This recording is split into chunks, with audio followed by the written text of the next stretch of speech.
Warning: the following podcast contains violent scenes that may be unsettling to some listeners. Listener discretion is advised. In the year 1848, the Industrial Revolution is just starting to impact the world. Among these new fantastic innovations came the rise of snake oil salesmen promising to cure everything from cholera to baldness. For the immortals of the night, this means nothing until one such tonic begins poisoning them. Now antidotes and alliances are being sought out. One such alliance consists of Lord William Pelham, an Astamite played by Adam, Augustus Rogers, a gangrel played by Andrew, Hershel Buckman, a Tremere played by Chris, Amir, a Setite played by Slavic, and Joaquin is the storyteller. Diluted is a Vampire the Masquerade story that takes place in the Victorian Age vampire setting. If you wish to contact us, you can reach us on Twitter at twin_cities_VTM or on Facebook at Twin Cities by Night. We hope you enjoy.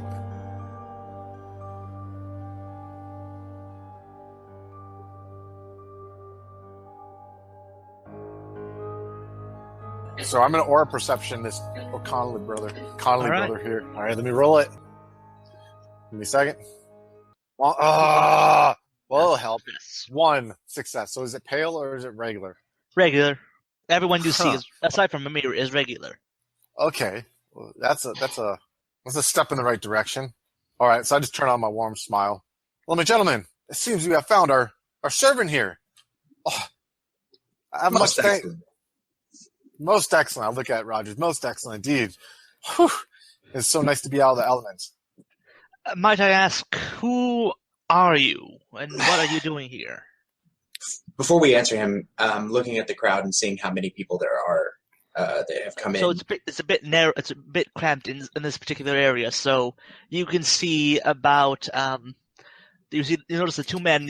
You notice two men in the back, and then you just notice about another man, and then there's one you recognize as Ewan, and then Amar. Then so that's 1, 2, 3, about 5 men in the corridor, and Ewan and Amar. So that's about 7 people all together. In Arabic, Pelham is going to look at Amar, and he'll say, "How did you get lost? What happened? Explain yourself." And he'll kind of take a look at the crowd to see if any of them look like they're paying attention or understand what's going on.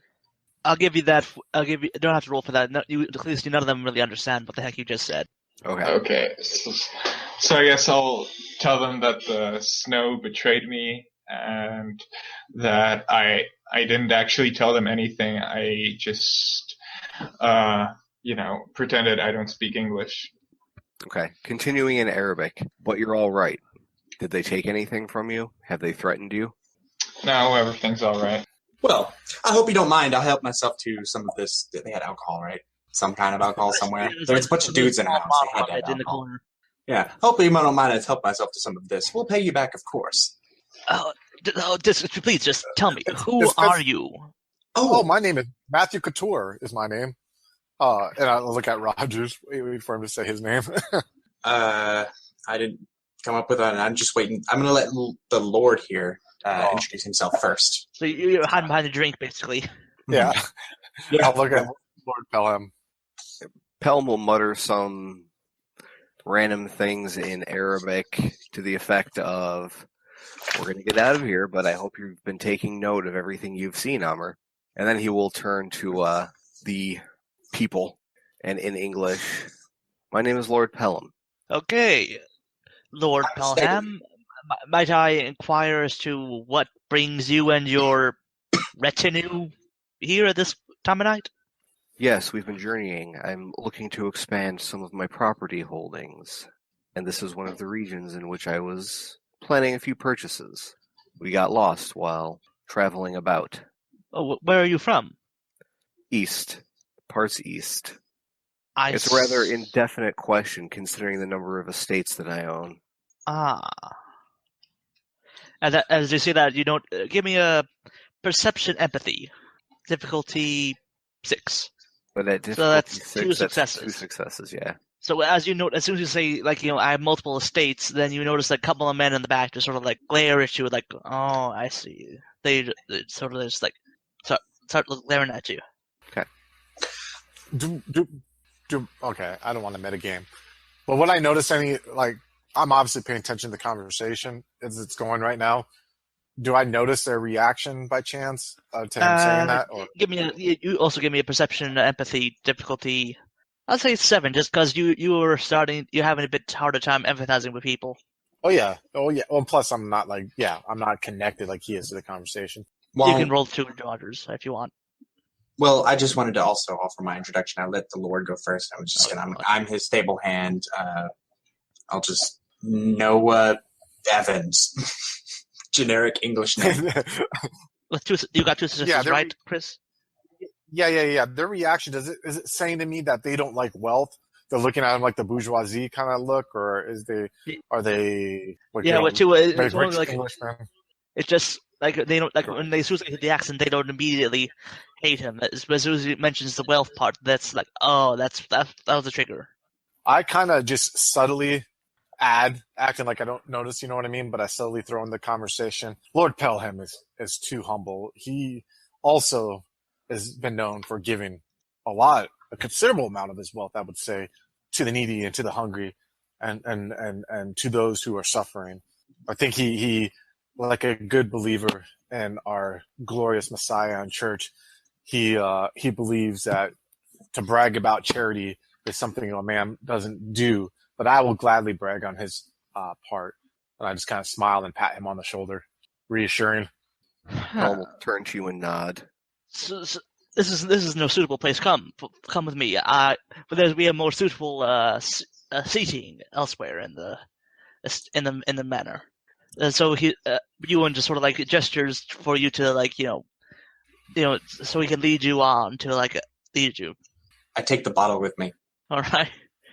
So it's one of those things where it's like in a social situation like that where you kind of assert your dominance in subtle ways like that. So like me taking this bottle and just assuming that it's okay, he's like just hoping to put him off guard more is really what it is.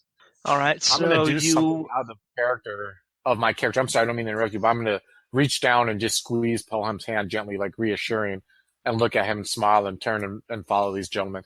I know it's out of character for Hershel, but I feel his character feels like we're really walking into the mouth of the beast at this moment. You know what I mean? So, go ahead. So he takes you and leads you to like a small library. You can see like there are several books, but like it's nowhere near the amount you noticed in the Royal Library back in London. But there is like enough seating for you and so now at this point several of the men have departed from the crowd. So now there's just Ewan and 2 men on either side of him and the rest of you. I take a seat trying to look comfortable and as if I'm not. You know what I mean? Pelham will take a seat. I will set a glass in front of him and pour some for him. Thank you, Mr. Rogers. I will do the same for the Irishman. So see Ewan take the glass, salute you, and drinks it. So, what brings you here at this time of night? The storm, you said? May I, Lord? Go right ahead. Well, we were traveling, of course, and, well, there was some sounds, like wild dogs, spooked the horses, and the wheel of the carriage broke. So we sent our man here, gesturing towards Amar, out to see if we can find a nearby location in which we could stay so that we can have the carriage fixed. However, it took him quite a while to return. So we have we set out on the horses. We disconnected from the carriage and found your location. Assumed since it was the closest place nearby that, he must have gone here. And lo and behold, you have found our man. And if it is at all possible, we would like you to lend some of these ample gentlemen you have around here to help us and bring the carriage here so that we can repair it and be on our way. And perhaps let us stay the night. You see Ewan turn back and sort of converse with the men behind him. I think we could have spare some men to go help you find your carriage. I can lead you right there. I know where it is. All right. Our horses are much closer, however. A little copse of trees just up the way. Oh, I see. Then you see, just I'll send 2 men with you. Is that suitable? Excellent.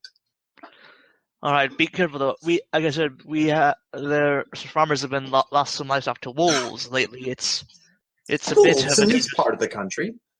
I suspect the snow must have driven them from their normal habitats or something. They don't normally come out this far.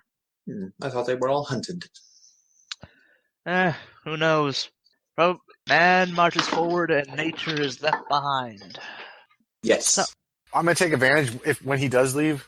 Just tell me when they leave, because there's something I want to say to Amir when that happens. All right. When he leaves with the two gentlemen. So, is there anything else I need for your judgment? We have sleeping arrangements upstairs if you wish. I would say, I'm sure my lord and I, seeing that I'm his retainer and I handle his business manners, maybe we could talk about the area. But first, servant, and I point to Amir, these glasses, once Roger leaves, pick them up and put this drink back to where you found it so we could be good guests. Hint, hint, out of character. I'm giving you an opportunity to go look around. You know what I mean? Yeah. Yeah. In Arabic, Pelham will turn to Amar. Apologies for the circumstances, however, I'm sure you understand.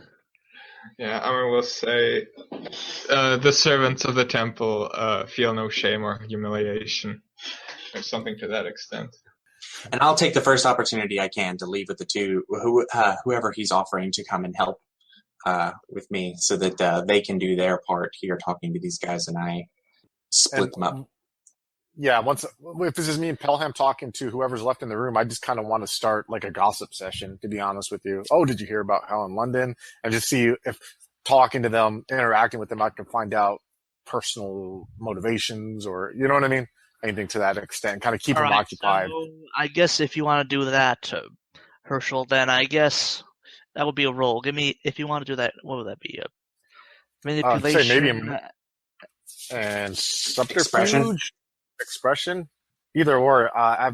Manipulation and expression, I think, would be a good one too. Yeah, let's go with that. Yeah. Difficulty.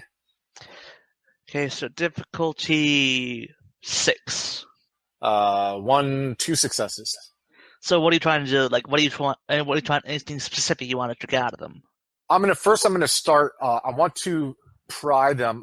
I'm trying to be like one of those people who like, oh, I don't have a political stance, but have you read in the news and try to get this guy fired up on see where his political leanings lie. You know what I mean? Play like I'm naive to politics and I read something in the latest in the news, preferably dealing with Ireland or stuff like that. And to get him to. Yeah, specifically about politics. I want to see how he reacts, if he's going to go on some tirade to educate me. And, again, to keep these people occupied while Amir and Rogers do their thing, you know? Ewan explains to you that he's focused mostly on business and how that, frankly, the more enlightened times have allowed him and his brother to expand their business better. Oh, your business. And gentlemen, what is your business? We trade. We handle shipping and trading we act as intermediaries, you could say, between the continent and these shores. Oh, do you really? And like what kind of variety of goods? Any type? Pretty much whatever your customers pay for you to transport? At first it was mostly just goods and food, stuff like that, but now we've expanded to cover a good variety of things. Oh, that's interesting. Now, is this a business that you started on your own, or is this something that you inherited from your Oh no, the business.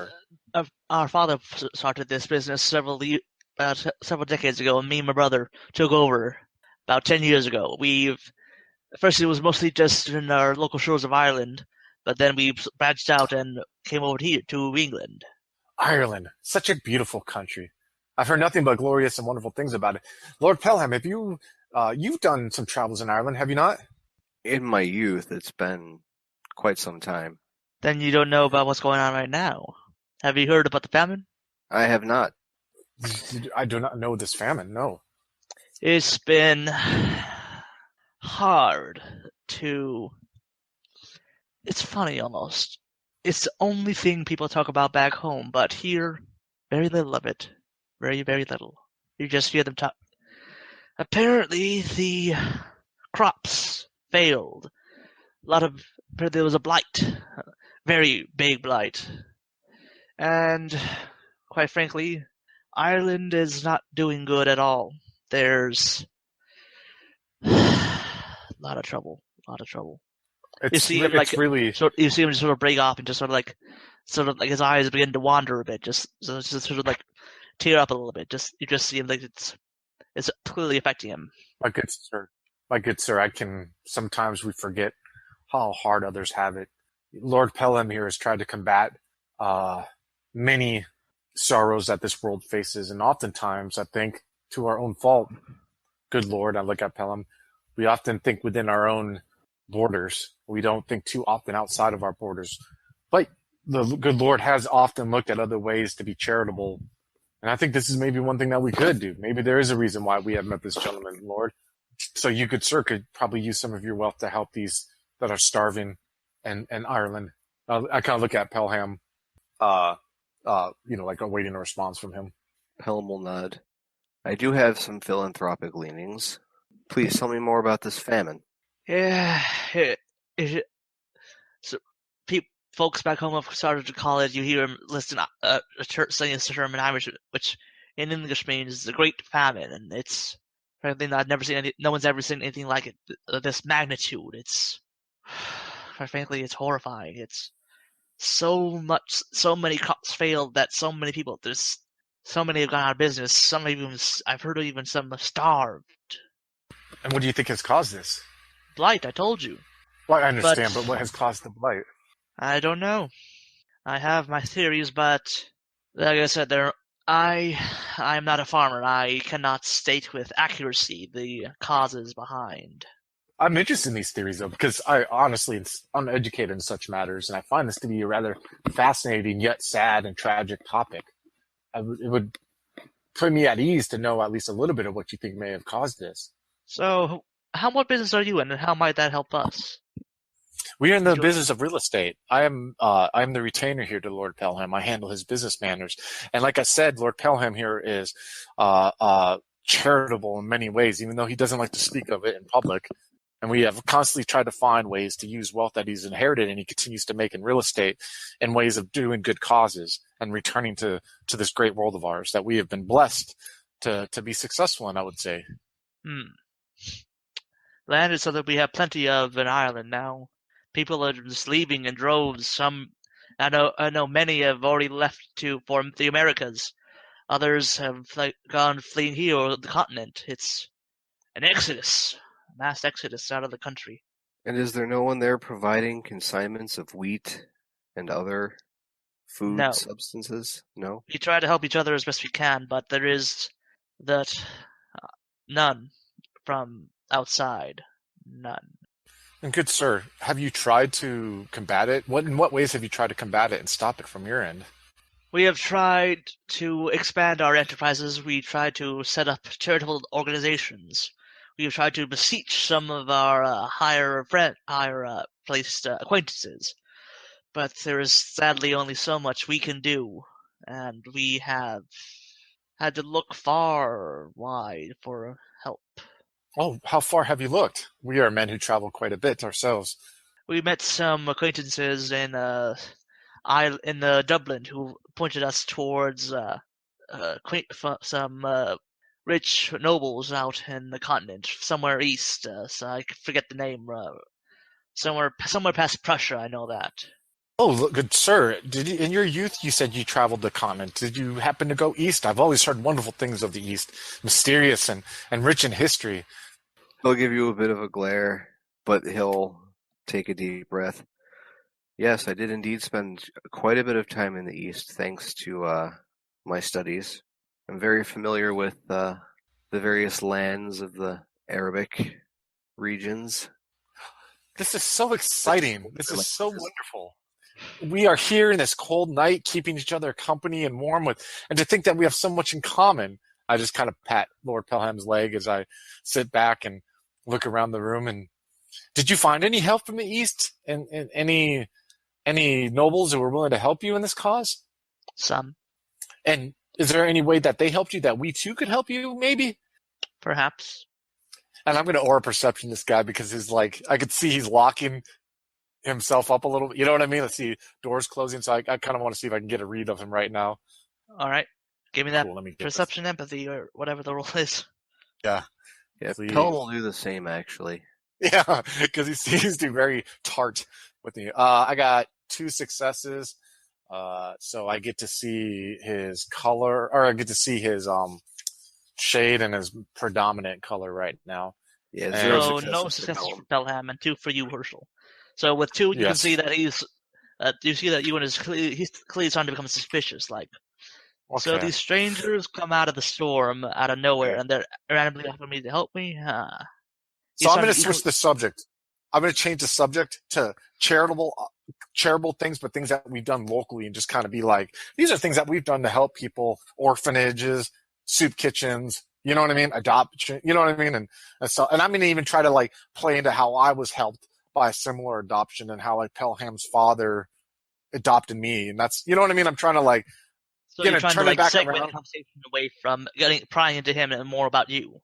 yeah, and make it charitable still. Keep the same thing of charity, you know what I mean, and helping those, but make it more of a personal thing, and so his guard doesn't feel that up. You know what I mean? All right. Pelham will hold up a hand. Hold on a moment, Hershel. Yes, My sir. friend, what can you tell me of the rents that your people in Ireland are facing?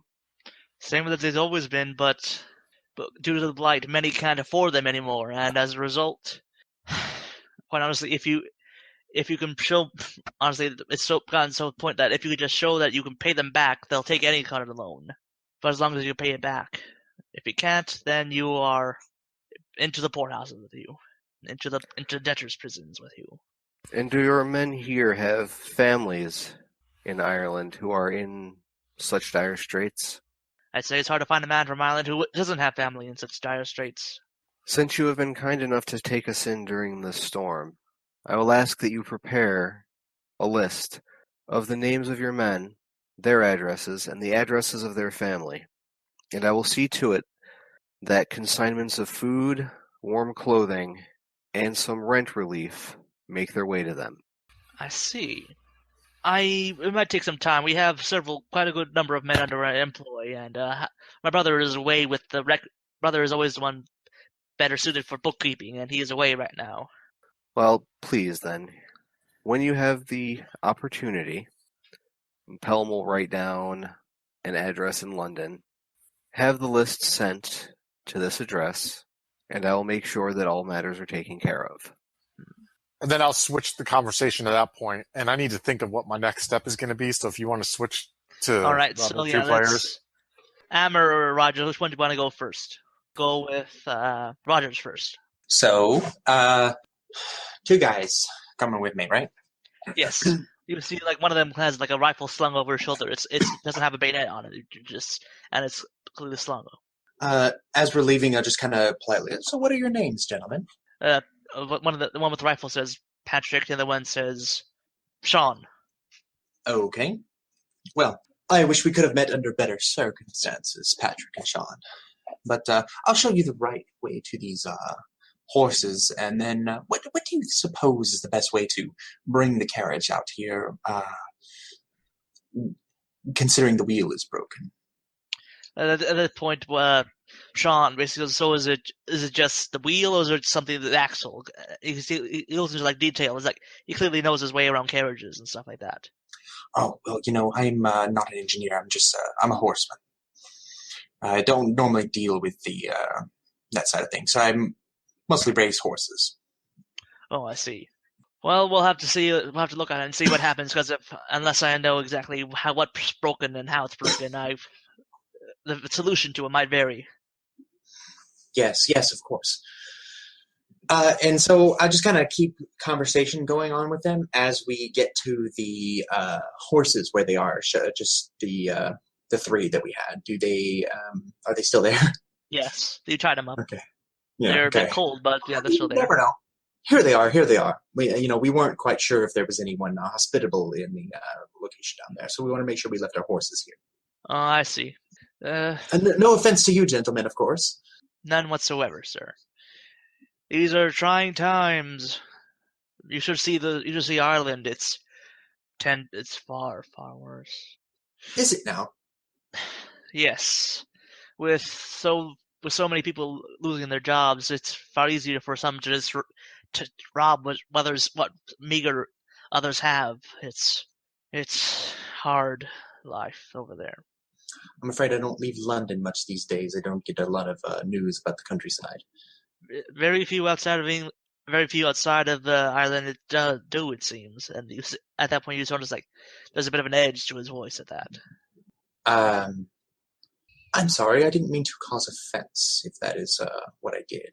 No, you didn't. It didn't cause it. It's just state of affairs is enough to drive a man to extreme emotions. I understand that.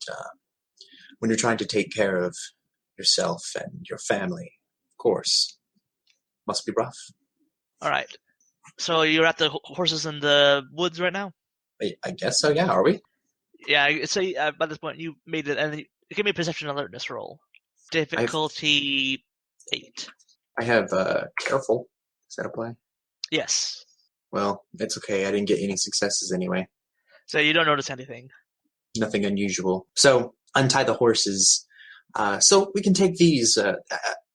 It's not exactly close. We'll have to ride a bit of a way.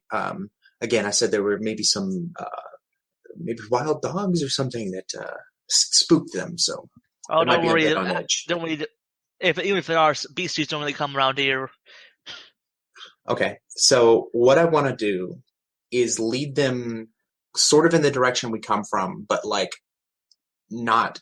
I'm just kind of leading them off into a place where, like, on the road where the carriage might be, and just kind of dismount, like, might be, like, okay, I think it's around here somewhere, and just kind of like get them in the, like, we need to look for it kind of thing. You know, it's around. I know we passed through here. I don't quite remember. Kind of like putting on an act of like trying to search for it. You know what I mean? Perhaps you. Sean, you should go look over this way, and Patrick and I will go over here. Or whichever one has the gun, let him go off by Patrick himself. has a gun. Okay, yeah, so Patrick will go over here, and then Sean and I over here will look for I know it's around here somewhere. So, you see Patrick as he's looking around, you see him chuckle and stuff, say, maybe the beast got it. Yes, the whole carriage. You can see our tracks here where we come through here, so we're definitely close. All right. He follows you. Like, where is it? I'm just, like I said, I'm trying to split them up. Okay, so you sort of like slowly like drift apart. And how far do you want to get them apart? As to where we're not visible to that other guy. Okay, it's dark, so it's like you like drift around like a small snowdrift, like it's just like it's high enough on like a small hill that you can't see it, you can't see Sean anymore. Okay, so I want to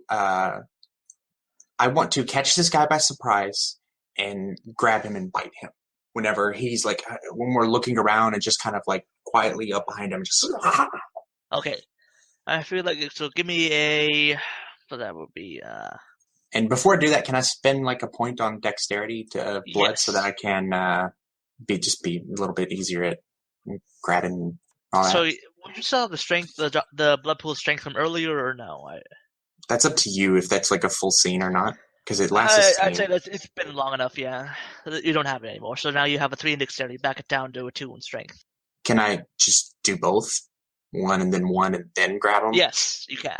Just so that I'm a little bit more confident in my ability to grapple a human and drink his blood. Yeah. Before I lure the other one. You behind him, I'll give you a bonus to it. So give me a dexterity and brawl difficulty 6. I have 2 successes. So with 2, you managed to get to him. You just like sort of get behind him, like what, and then he just sort of like goes limp. I am draining this man. Are you gonna kill him? Because here's the thing. Rationally, I know that even if I don't drink him dry and just drain him to the point of unconsciousness and leave him here, he's probably gonna die. So, all right. It's the circle of life, man. I'm doing the vampire thing. What I would like to do... No, not frenzy. You will have to do a humanity roll, though. Yeah, what I would like to do is use the blood that I'm gaining to increase my strength, because I'm going to go after the other guy and do the same fucking thing. You're going to put like another 2 points, and some more points into your... Yeah. Okay, so... I'm going full on vampire and just monstrous. Okay, so Killer. how much are you going putting into strength and dexterity? Up to 5. Okay. So that's 4 points of blood to get up to 5 on all 3. So then you add 6 to your current. So what's your max blood? What's your max blood pool? 13. So yeah, you're up to full. So I have 13 and the increased stats to kill the other guy. Yes, you have it all. This is going to be a hard humanity roll at the end of the scene. Yeah. Or do you roll it at the end of the scene, or do you roll it right away? I say I think right away is when it happens. Yeah, I think It's your call, though, storytelling. Actually, no. I was gonna say for this one, we'll do it after you kill the other guy, just because like it's all happening. I definitely plan on. Yeah, I was going to say I definitely plan on killing both of these guys. Like it's a premeditated kind of thing. Okay, so yeah, you're pumped up, and you like. Do you want to just kind of charge him, or do you want to do another sneak up? No, I'm not sneaking either. No, I'm just gonna turn around and just charge him. Nope. Okay, so we were behind like the snow and everything, and I drain him, and I just drop him on the ground, and just kind of wipe and walk up to and like, hey, come! There's some kind of animal! Hurry! Okay, at that point you say, I'm coming, Patrick, come on! I'm coming! Help! Come on, help! And you see he's got like a small knife. He's like, where is it? What? It got him! And I kind of gesture to his friend. Oh my god! Are they still around? I'm going to grab him. Okay. So give me another dexterity and brawl. Difficulty 6. That's 3 successes. Yeah, you just basically like you just grab him and just like and he's done. Drain him too. Yeah. All the way. Okay, so you do that. Now you're basically up to full, and so yeah. Now you see two dead bodies slightly steaming from where they lay in the snow, and you're just standing there like with blood all over your face, just like. Okay, so now give me a humanity roll. You just killed 2 men cold blood. You're right, but I felt it was necessary, you know? It's conscious difficulty 8. Conscious difficulty 8. 1 success. Okay, so you don't... hold on, I have a 1 there too, so it's technically a failure. So yeah, you lose 1 humanity. What are you down? You're down to 4. No, I had 5. Or no, I had 6. No, I had 5. I had 5 because I lost 1. No, you had 5 from last time. Because remember with the store when you with the break-in Holden, you had 6 and you went down to 5. Yeah, now he's down to 4. Yeah, now I'm down to 4. Yeah, that's what I said. All right. Okay. Cool. So, whenever you lose humanity, what is that? How does that? So how so I say like you definitely you see it more like killing humans is definitely it's a lot less of a like a taboo thing. It's more like okay, if I need to do this, I can do it. I don't have to be cruel about it, but I will kill them if I have to.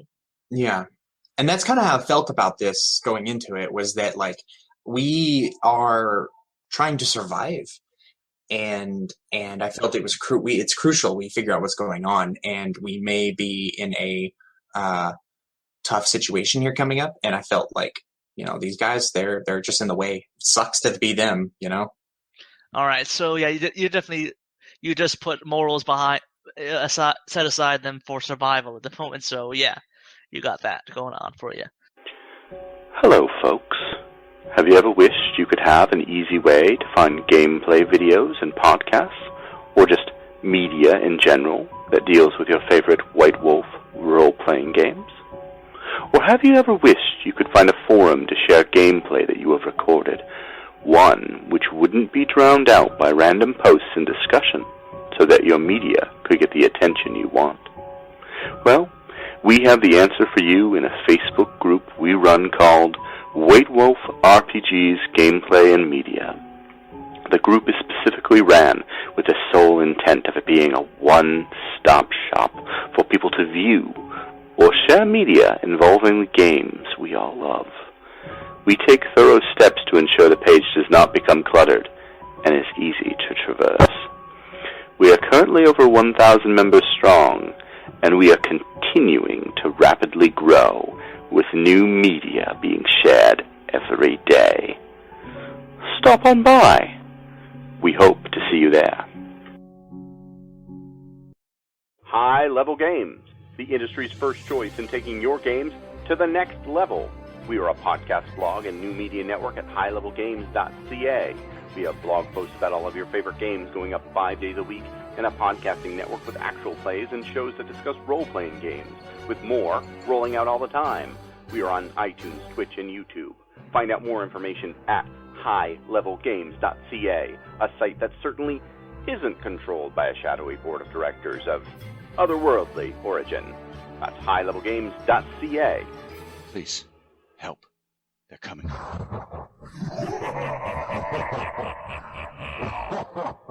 The mission seems simple enough, don't they always? Simple sweep and flush out operation. We loaded them up in a hazmat tanker in Montreal and shipped them to a downtown warehouse in the Valley of the Sun. They would have been in and out in a few nights. Well, we wouldn't be telling the story if it all went as planned, would we? I go ahead and I pop Wyatt in. Alright, yeah, I'm gonna run at him and do a sweet spin kick and knock his head off. We're waiting to see whether or not the abomination kills us. Shufflehead Chronicles is available on the Critical Hints feed. Search for Critical Hints in iTunes, Google Play, or any other podcatcher. I don't think this is how. No.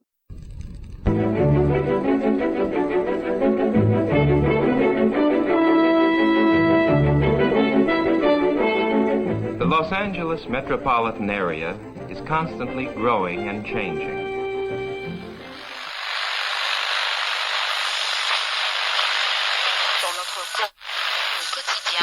The Central District is full of new buildings. The Hollywood and Wilshire districts, once far from downtown, now are part of which spreads past Beverly Hills and out to the ocean.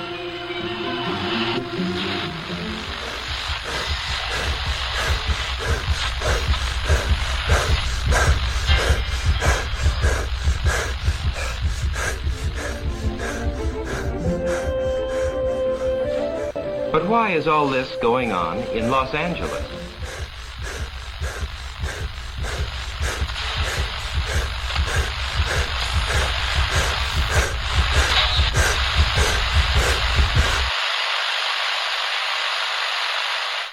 Why is Los Angeles an exploding city?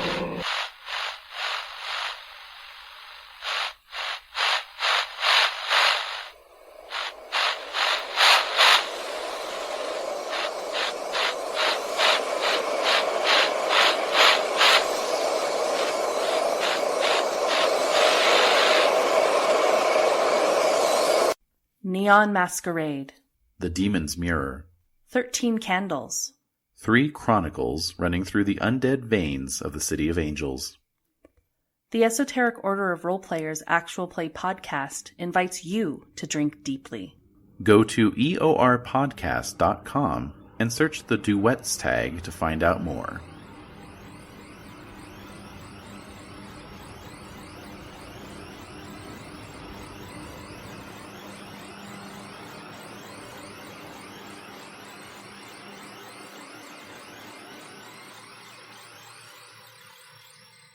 Hi guys, I wanted to let you know about my YouTube channel, the video journals of Mike Bailey. Mike Bailey is a character I play in a live-action vampire game called New England Nightmares, which uses the new By Night Studio rules for Mind's Eye Theatre. The Chronicle's set in the city of New Haven, Connecticut, and we run on the third Saturday of every month in Southington, Connecticut. Most of the credit for the stories told in my journals comes from the plots developed by the amazing storytellers who run my game. So the videos on my channel are basically an in-character video logs of the newly sired Ventrue Mike Bailey. They follow him from his days as a naive mortal, to his violent embrace during the Anarch Revolt in the City of London, and on to his arrival on the shores of New Haven. The journals show Mike trying to come to terms with his kindred nature, his powerful but impure blood, and his attempts to hide his past from other members of the court of Prince Lucius. So I put out updates every 2 weeks, and I love feedback and questions, so check out my channel, subscribe, and leave me a comment.